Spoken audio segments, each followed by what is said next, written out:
Smile! Yeah! Pink fluffy unicorns dancing on rainbows. Pink fluffy unicorns dancing on rainbows. Pink fluffy unicorns dancing on rainbows. Pink fluffy unicorns dancing on rainbows. Pink fluffy unicorns dancing on rainbows. Pink fluffy unicorns dancing on rainbows. Pink fluffy unicorns dancing on rainbows. Pink fluffy unicorns dancing on rain. Здравейте, уважаеми! Аз съм Вилицата Пурко. От Аспарух. Приятно ми е. Ще разкажа истинската история на потопа. Големия кухненски потоп. Джан-джан! Аз тогава бях млада Вилица, но бях печен и познавах целия апартамент. Сетне вестниците разказваха различни версии около възникването на потопа. Че бил забравен отворен кран при спряна вода, че пералнята внезапно починала и отворила шлюзовете си, че някой се бил мъчил да затяга кран, който свирил към половин година от незатягане и докато натягал гайката я сцепил и водата е рукнала като побесняла. Нищо подобно. Аз познавах Леля Перла 6, пералнята. Беше добра и отговорна пералня. Като усети, че си отива от този свят, спря изобщо да работи, за да не стане беля. Познавах и онзи незатегнат кран. Той стенеше от язва. Имаше варовиков израстък вътре в червото си и тъй като бе отговорен кран, а през неговата тръба се снабдяваше питейната вода от мивката, която пиеше цялото семейство, та всячески искаше да даде знак, че е време да го сменят. А вместо това, какво се получи? Половин година страшни проклятия от страна на стопанина, че му смущавал спокойствието вечер и нощем, и накрая стопанинът затегна някакъв съседен кран, та му спря и въздуха. Всичко започна, когато в новата баня поставиха двата душа. Двамата непримирими врагове – слънчогледът и окото на урагана. Първият бе с огромна глава, цялата пъпчасала и на дупки и правеше такава струя, та никой освен човек не можеше да стои под него. Главата му приличаше на слънчогледана пита и оттам дойде и прякорът му. Другият душ пък бе душ телефон. Той много се нервираше от това, че слънчогледът се смята за по-старши, защото, видите ли, стоял по-високо. Да, обаче телефонът бе къде по-употребяван от цялото семейство и в това виждаше своето преимущество. Казвахме му окото на урагана, защото имаше два кръга дупки с мощни струи, а в средата едно голямо нищо. Там спокойно биха се скрили 1000 бълхи и пак не биха се намокрили. Имаше в същата баня и друг източник на напрежение – тоалетната чиния. Проблемът на тази тоалетна чиния бе, че постоянно плачеше. Беше толкова сантиментална, че нищо не можеше да спре нейното вечно сълзене. Спряха и сапунените сериали без ефект. Спряха да говорят в нейно присъствие на семейни теми, отново нищо. Накрая заболечебната паста реши да я прегледа и видя, че тоалетната чиния има постоянно течаща незатворена рана от към тоалетното казанче. То бе сцепено и пускаше вода. Ами ако това казанче се спука, ако се изсипе тая водна естакада, тоя грозен цанков камък ще издаде всички ни! Обитателите на банята бяха порядъчно ужасени. А още една причина не изтъкваха вестниците, когато обясняваха потопа. А именно, новия климатик в трапезарията.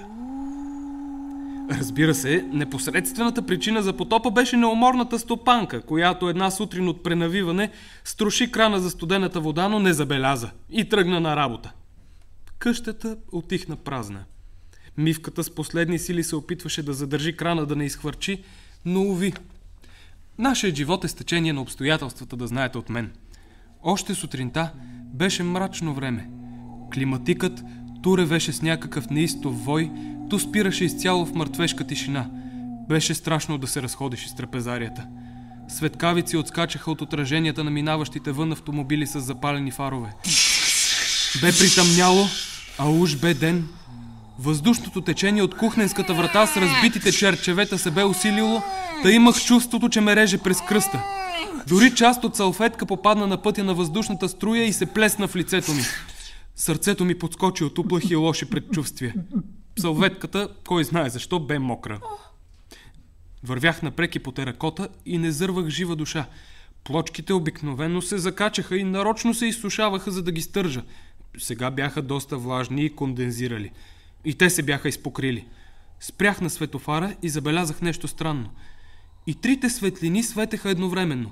И червеното, и жълтото, и зеленото. Какво става, питам, а светофарът кима с глава. Не знам, нещо не е наред с централата. Толкова ток ми подава, че съм принуден да светя и с трите лампи, за да не изпуша. И тогава, без да има светкавица, чувам страшен гръм. Идва някъде от към мивката. Чувам и крясъци, но в същия миг климатикът включва и забучава гръмотевично.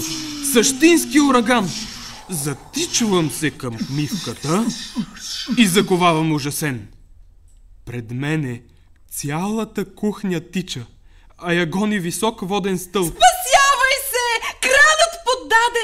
Един воден стълб бие право в хладилника, отделно мивката се пълни! Това е картофобелачката. Тя е хубавица и много ме харесваше на времето, ама на дебеля. Дори и сега ме гледа в очите и сякаш казват: ще ме спасиш ли или да се спасявам сама? Тя продължава с останалите, аз се захващам за пешкира и се изкачвам на високо място. Гледката тук е кошмарна. Семейство чинии са затиснати в долапа, а водата е стигнала до брадите им. Скоро малките ще започнат да се давят. Мивката се пълни в бързи темпове с вода, а е пълна и с неизмита посуда, която се мъчи всячески да се спаси, дращайки по лъскавата алпака на склоновете. Няколко пластмасови лъжички, горките, да им опрости Бог атомите, вече са се нагълтали с вода и телата им плуват из въртопите. В опитите си да подскочи възрастна стъклена чаша се чупи и парчетата й потъват в стихията. Водата в мивката е цялата в пяна, в мазни петна от вчерашни котлети и с приятното ухание на Веро. Навярно гъбата за миене първа се е нагълтала с вода и е останала на дъното, премазана от драпащия народ. В същия момент друго отвлича вниманието ми. Мои далечни братовчеди, нощчетата от сребърния прибор, се мъчат да спасят дядо си, сатъра за месо. Старецът е аристократ от царско потекло, но отдавна няма сили да ходи сам. Дръжката му е разядена от времето и кожата му е потъмняла и състарена. Те са направили нещо като люлка с ръце и на тласъци го надигат към височината.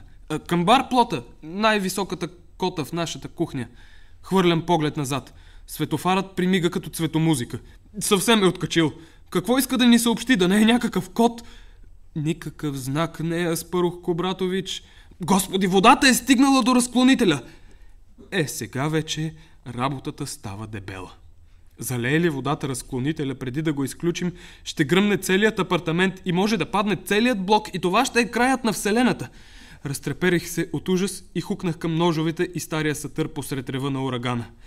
Господа, дядо, братовчеди мои, трябва да изключим тока. Махни се! Едно нощче, побеляло от страх пред случващото, се ме бута. Блъсваме по носа и ми го разкървавява, но аз го разбирам. Той не знае какво върши, той е паникьосан. Приятелю, допирам ухото му, гръмне ли разклонителят, всички ще загинем. Аз имам план. Планът ми е да поставим дядото сатър с плоската част на барплота, а ние вкупом да се засилим и като в цирка да скочим заедно върху дръжката. Ако успеем, ще го запратим право към кабела и ще го прережем. Ако знаех какво значи да прережеш кабел, по който тече ток, никога не би ми дошъл на акъла такъв глупав план. Това е самоубийство. Получава се късо съединение и цялата електрическа инсталация гърми и отива на кино, като удря с ток всеки до когото се докосне. Запомнете хубаво какво се случи и никога не го повтаряйте. Старият лорд Сатър хвъркна, цепна кабела точно с острата си страна, кабелът гръмна, букетът изкри и облаци от дим запушиха видимостта, а като се поизбистри въздухът, какво да видим? Сатърът, полуразтопен, се споил с кабела, а светофарът най-сетне изгасна. От късото съединение бушонът изгоря и сега вече останахме в пълен сумрак. А ураганът ревеше. Тресеше си чак корпуса от бяс и не спираше и не изключваше. Той е проклет климатик ураган. Явно е включен в инсталацията на хола.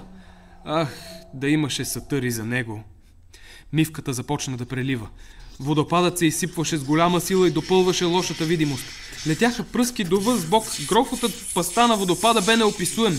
Мен вече не ме сдържаше на място. Не можех да гледам стихията отгоре. Трябваше да вляза в нея, да се боря, да действам, да спасявам. Слязох по тръбите на стола почти до морското равнище. Тук виждах това, което отгоре бе невидимо. По вълните се носеха удавени мравки, найлони от подправки, моркови, зелеви листа, всякаква дървения, пластмасови отломки. Много гадинки бяха живи и се опитваха да държат главите си над повърхността, но жестокото течение ги завличаше. Много е студено, мамо! Крещеше клечица за зъби, а майката, голямата кутия, плуваше след него и плачеше. Няма да издържа дълго! Затворих очи с ръце. Стана ми тежко. Като ги отворих, ми се стори, че от мъглата излиза малък плътноход. Силуетът му бе с остър нос, а плътното се бе надуло до пръсване. Толкова неочаквана бе гледката, че ми се стори невероятна. Но бе истина. Група смели таракани бяха направили празно шишенце от соев сос на кораб. Бяха се натъпкали вътре, а за платно им служеше парче домакинско фолио. Познавах капитана им. Той ми махна. Аспарухко, братович, спасявай се, докато е време! Под водопада се образува водовъртеж, който тегли към канала! Там много народ ще загине, но нищо не може да се направи! Те отминаха, а аз вече имах план. Влязох в шкафа. Водата вътре бе все още ниска. Изправих се пред празните шишета от коли и швепсове и всякакви безалкохолни. Господа, спокойно ги изгледах. Дошъл съм със специална мисия. Това е мисията на живота ни. Навън е катастрофа. Народът загива. Ще загине старо и младо. Никой няма да оцелее. Аз имам план. Трябва ми само вашата смелост и жертвоготовност. Казвай! Извикаха няколко шишета с трескави блеснали очи. Други се спотаиха и покриха. Тези шишета нищо не ги заплашваше. Те бяха пълни с въздух и с яки капачки и водата не можеше да ги удави. Ала имаше сред тях и пълни с героизъм. Момчета, ревнах, да направим флотилия.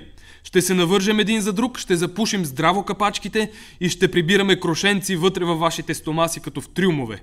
Планът ми е простичък и това ме кара да вярвам, че ще успее. Те бяха 7.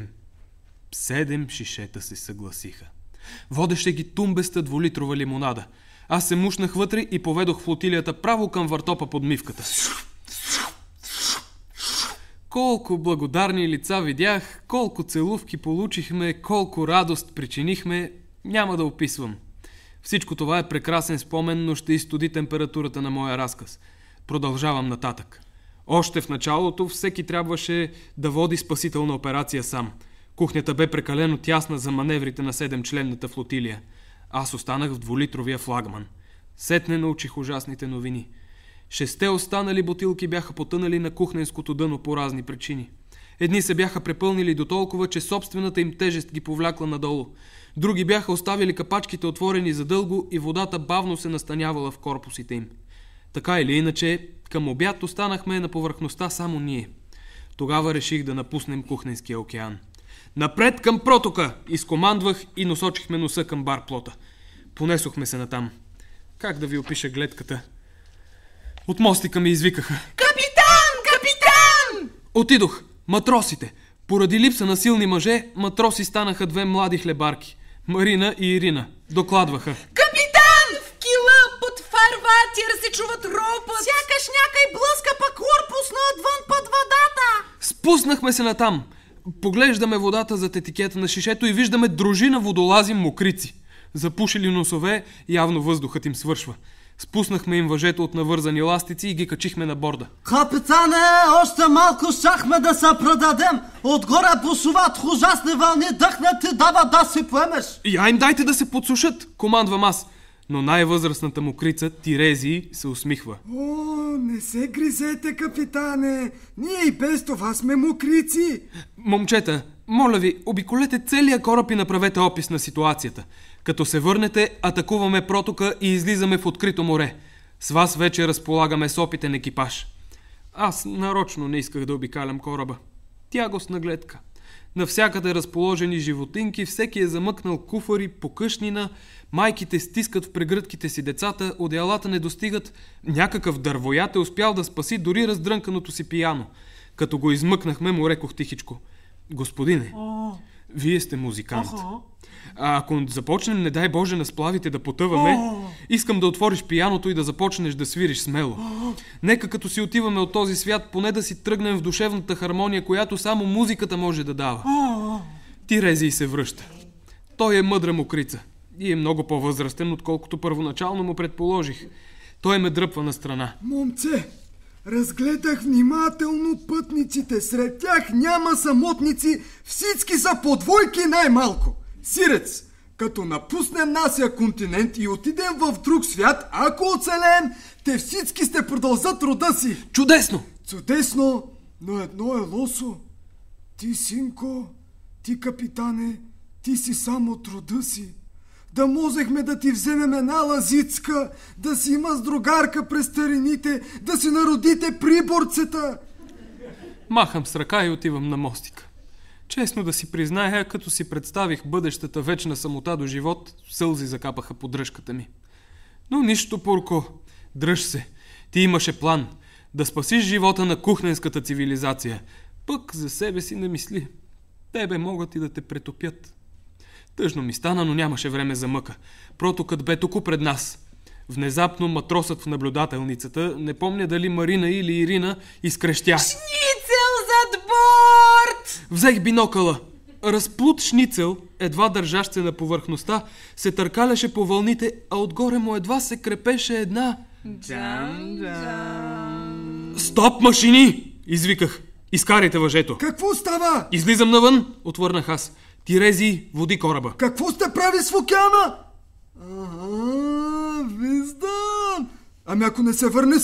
Каквото дала съдбата. Сега или никога и аз трябва да се опитам да завъртя руля на проклетата съдба. Бях превъзбуден от опасната операция, на която се бях решил. Говорех патетично. Вързете го здраво през зъбците, момцета, и най-силните да дързат нашия край на възето. Капитанът влиза в открито море, всички на палубата! На онзи шницел в несвяст беше припаднала лъжица хубавица. Нямах избор. Трябваше да се хвърля в стихията, за да я спася. Сега или никога. Водата беше много студена.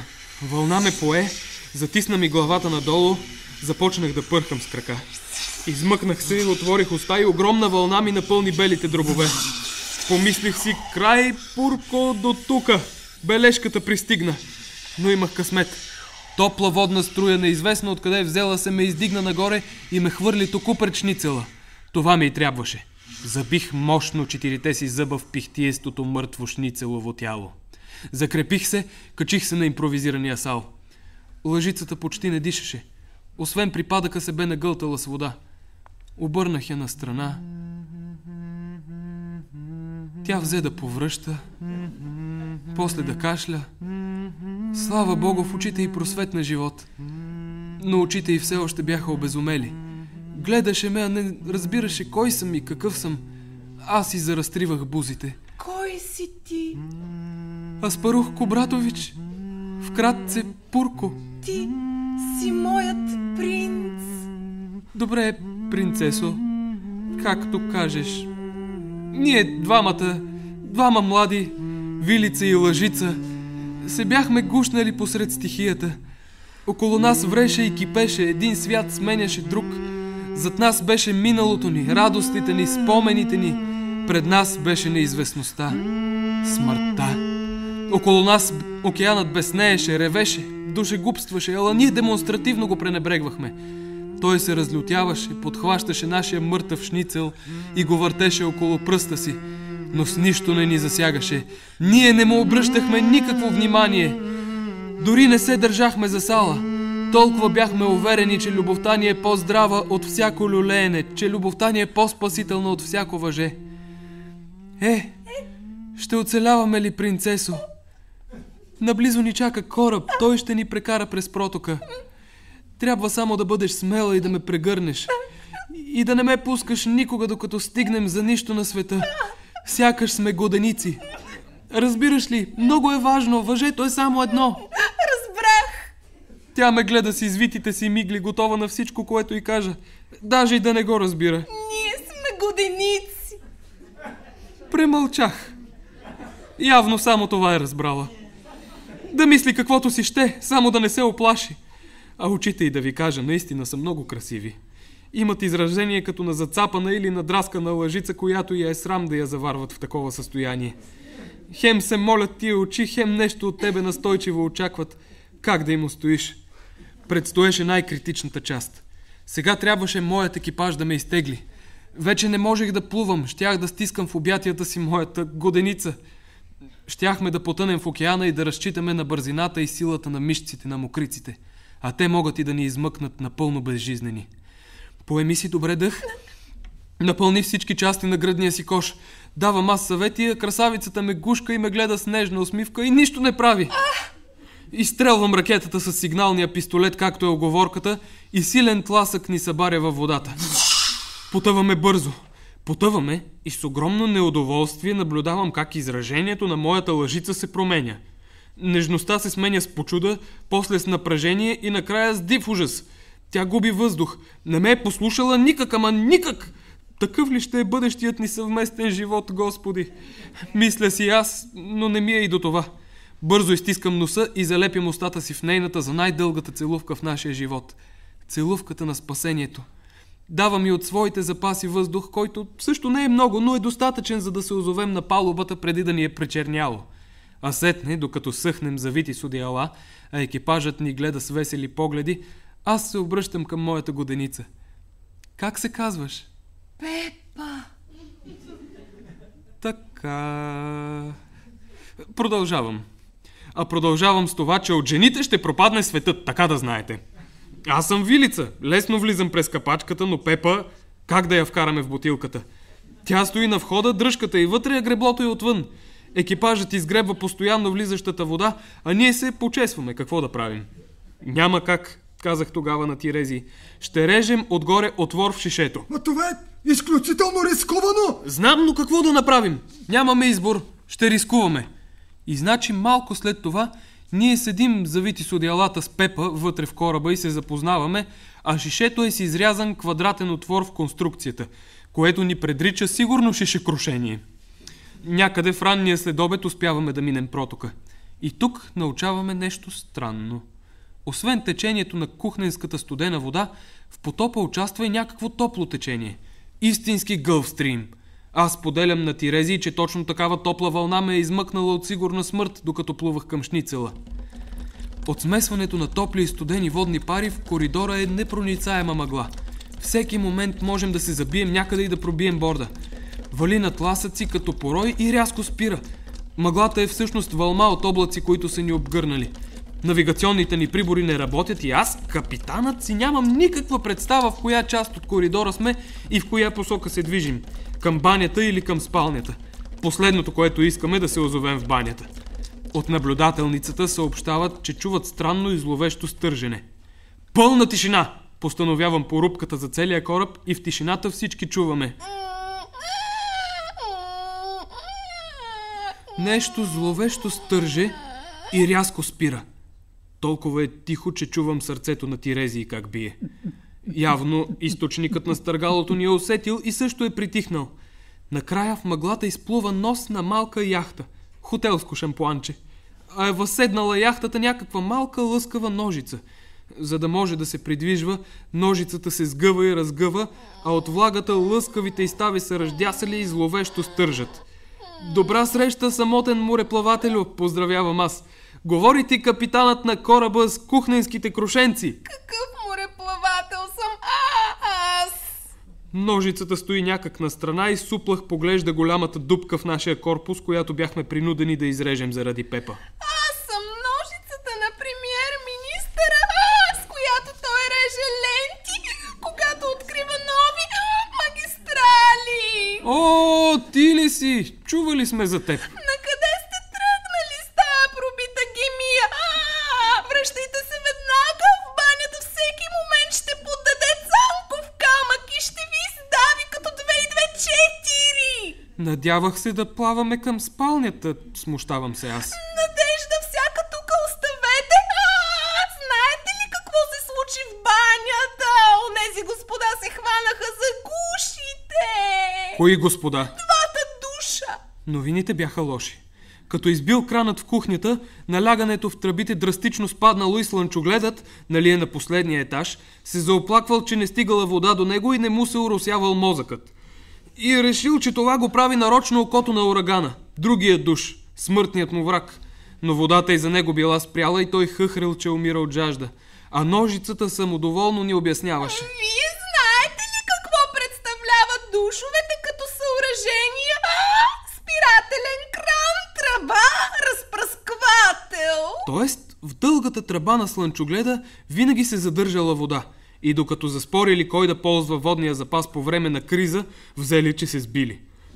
Окото захапало за гръкля на слънчогледа, оплътнението на тръбата паднало и шурнала гореща вода. Душът телефон останал без спирачка, заиграл като змия из цялата баня, пръскайки във всички посоки. Тоалетната чиния запищяла, бойлерът затворил възмутено клапите си, а ножицата се тупаше по гърдите. Тогава реших да се намеся аз. Приближих се, прерязах артерията на окото на урагана. Мъркучът му се строполи на пода, а главата му клюмна. Но от прерязаното място в мъркуча тръгна още по-силна струя, обливайки стената. Цялото й съдържание започна да се стича в тоалетното казанче. Когато то прелее, ни чака цунами. Помнете ми думата, бягайте от тук. И ножицата тежко загреба. Стърженето ни прониза отново, яхтата бързо потъна в мъглата. Мен, като метал, като брат по атоми на ножицата, ме бе срам пред екипажа, че тя се държа така. А можеше и за буксир да ни помогне. А Тирези ми смига и мъдро разтяга устни. Тя вече раздяса. Повече няма да я вземат на работа. Не бъди зъл към нея. Тя ще живее вече само с спомените си. Защо казах одеве онова за жените? Понеже не мина и четвърт минута от думите на Тирези, когато тоалетното казанче се пропука фатално, чу се смразяващ звук от колосално засмукване и жестока приливна вълна тръгна от банята към нас. Как да се защитим в тази мъгла? Какво да направим с такава дупка в корпуса? Представете си само моето състояние като капитан. Та аз носех отговорност за цялото население, а сега виждах как безпомощно чакаме вълната да ни залее и издави. Никога през живота си няма да забравя този миг. Нищо не виждахме, чуваме само бученето на приближаващото цунами. Нямахме двигатели, за да бягаме. Имахме единствено упование в добрата съдба. Нямахме хриле, за да живеем под водата. Имахме само мускули, за да се държим на повърхността. Какво ли ни очаква? Видяхме я миг преди да ни връхлети. Вълната, клокочеща и пенеща, се сперчеми по върховете си. Многосантиметрова, невиждана до тогава вълна. Удари ни и нашият вопъл се сля с грохота на стоварващите се обеми вода. Търкулна ни бясно напред, завъртяни с 100 оборота, докато се усетим целият кораб се смеси. Докато държах капитанската шапка, в следващия момент държах ларвата на нощна пеперуда. Сетне почти свирех на пияното на дървояда, сетне прегръщах познати и непознати, държах тигани, вдигах гири, дундурках детска количка, разглеждах стари албуми, мъкнах куфари и какво ли още не ми мина пред очите и през зъбците. Такова лудовъртене ще срещнете в Комай само в пералнята. Цялата цивилизация се извървя пред погледа ми. Накрая бутилката от лимонада се тресна в скалния цокъл на коридора и се сцепи на две. Това беше, приятели мои. С Богом, момчета, с Богом, мамо. Ах, колко е тежко да стигнеш до края на света и да не можеш да се задържиш на ръба му и да паднеш отвъд в небитието, да целунеш прекрасния живот, а той да ти отвърне с мъртвешка целувка. Но не успях да довърша, понеже някой ме хвана за колана и ме изтръгна от дълбините. Пак мокриците бяха запазили самообладание. Някой бе забелязал, че в разцепения на две корпус се е врязала голяма мъжка зелена джапанка с товароизместимост поне 2/3 от тази на нашия кораб. От онези, които хората мушкат между големия и съседния му пръст. Веднага дружно изтръгнаха силикона от подметката и го зацепиха в пробитата част на шишето ни. Бързо започна евакуация. Направихме нещо като люлка катапулт. Разпънахме одеяла, евакуиращата се гадинка скачеше върху плътнището, а ние с все сили я мятахме върху сала. Там пък я посрещаха яки ръце и не й позволяваха да се хързулне и цопне отвъд борда. Джапанката се оказа прекрасен сал. Да са живи и здрави хората, които са го произвели. Отстрани на джапанката пишело, че Китай го е произвел. Да са живи и здрави китайците и всички останали цивилизации. Вторичните вълни намаляваха и докато престанат, трябваше с мъка да удържаме носа на сала срещу вълните. Когато отмина и последната вълничка, се проснахме изнурени на обширната палуба. Преброихме се и спяхме едно песнопение за нашите изгубени другари. Вечна им памет. В новата цивилизация от техния вид вече нямаше да има представители. Но свърши.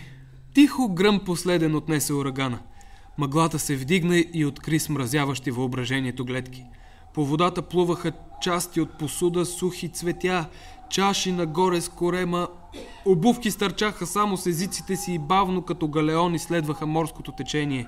Сламки, тапи, клечки за уши, парчета плат, капаци, обърнати алуминиеви канчета, цялата тази мешавица се блъскаше по бреговете. А бреговете, съставени от фаянсови цокли, бяха потъмнели от калища, от разтворени наноси и санитарна химия. И мъртвило, мъртвило, мъртвило. Накъдето ти стига погледът, все мъртвило. Навън в прозорците бе просветнало и в коридора влизаше достатъчно светлина, та да си видим отражението. Не може да бъде. Целият екипаж мокрици бе брадясал от усилията, а в моите коси се виеше бял кичур, а водата продължаваше да се покачва. Гребяхме с събрани от водата бирени капачки към спалнята в пълна тишина. Дори бе приятно. Околният свят, който бях гледал с години, бе издъно променен и неузнаваем. Спалнята имаше висок праг, щяхме да акостираме на него и да се спасим на сушата. Зеления мокет. А водата продължаваше да се покачва. Чудовище! Бурко! Чудовище! Писъкът бе на моята Пепа, а от кърмата Марина и Ирина в един глас извикаха: Подводница! А сега де! Хем чудовище, хем подводница! Какво да отбиваме по-напред? А то какво се оказа? Минавахме точно под тъмния полилей и отражението му в гладката повърхност нашите взели кой за морско чудовище, кой за подводен кораб.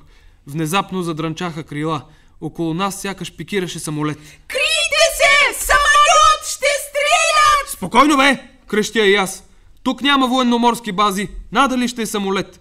Тирезий се ослушва и накрая маха с брада. Това е пак климатикът. От дългата работа по време на бурята корпусът му си е разхлабил гайките и сега крилото му дранци като на изтребител. Капитане! Отдясно на борт светофарено човече! Какво човече? Едва не си избождам окото с бинокъла от изненада. Не съм чувал за такова човече.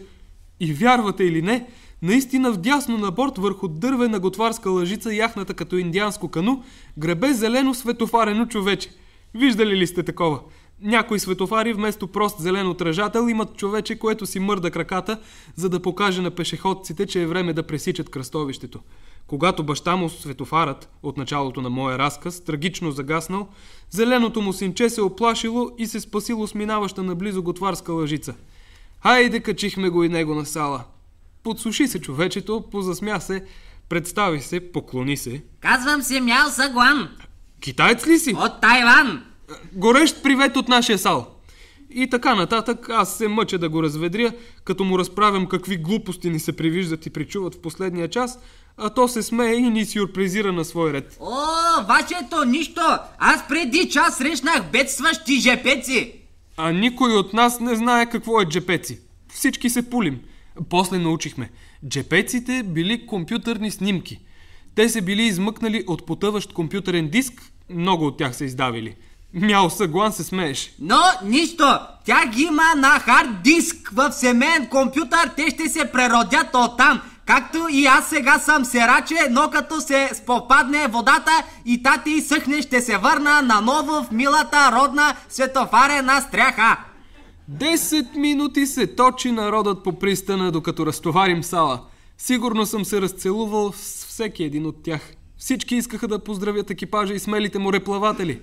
На 10-та минута ключът изтрака в ключалката и се чу изумен и за последно сух възглас. Майка ти, майко,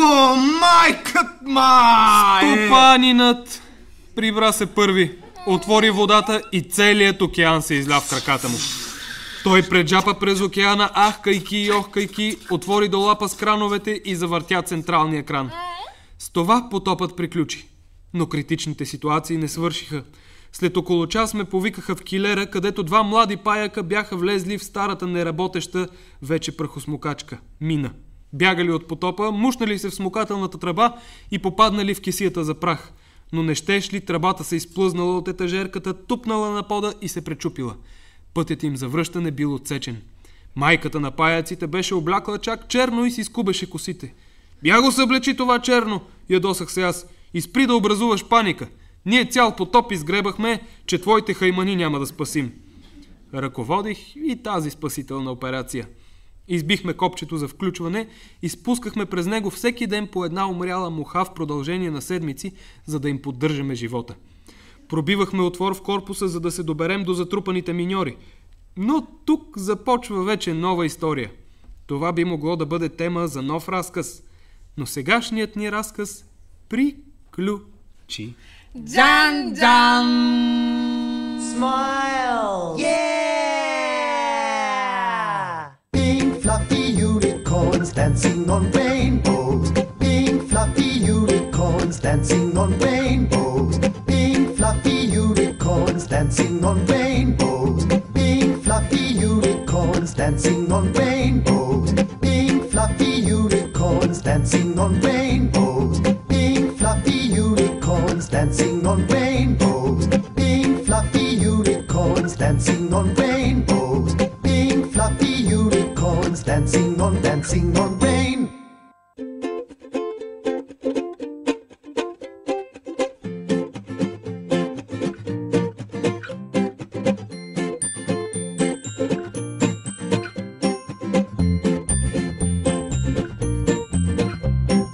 Pink fluffy unicorns dancing on rainbows.